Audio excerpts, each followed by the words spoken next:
ఇక నూటికి ముచ్చం ఒక ముచ్చట మాట్లాడుకోవాలి. ఐబొమ్మ రవి సోషల్ మీడియా సంఘం అయితే జేజేలు కొడుతుంది ఈయనకు.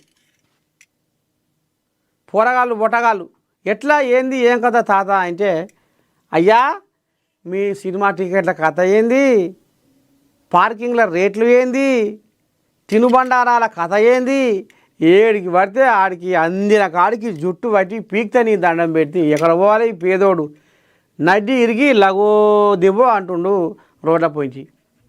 ఏమైనా సామాన్యుడికి అందుబాటులో ఉన్నాయా టికెట్లు?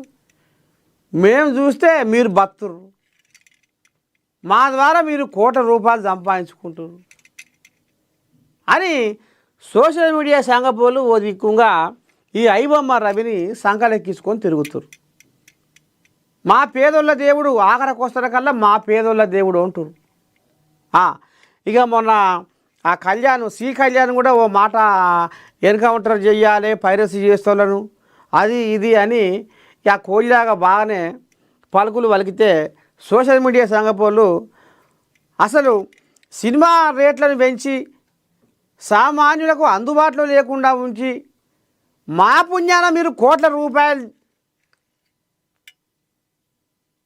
రూపాయలు దోచుకొని మీరు బతుకుతుంటే, సామాన్యుల నడ్డి విరగొడుతుంటే ఎవరు చేయాలి ఎన్కౌంటరు, ఎవరు చేయాలి అనేది కూడా మరి పోస్టులు పెడుతుర్రు. మొత్తానికి ఆ పైరసీ ఇంకా కథ నడుస్తూనే ఉందట.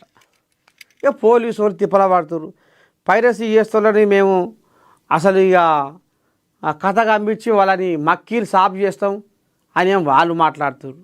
ఎవరు మాట్లాడినా ఎన్ని కథలు పడి ఏ ఉపాయాలు చేసినా పైరసీ మాత్రం ఆగలేదు.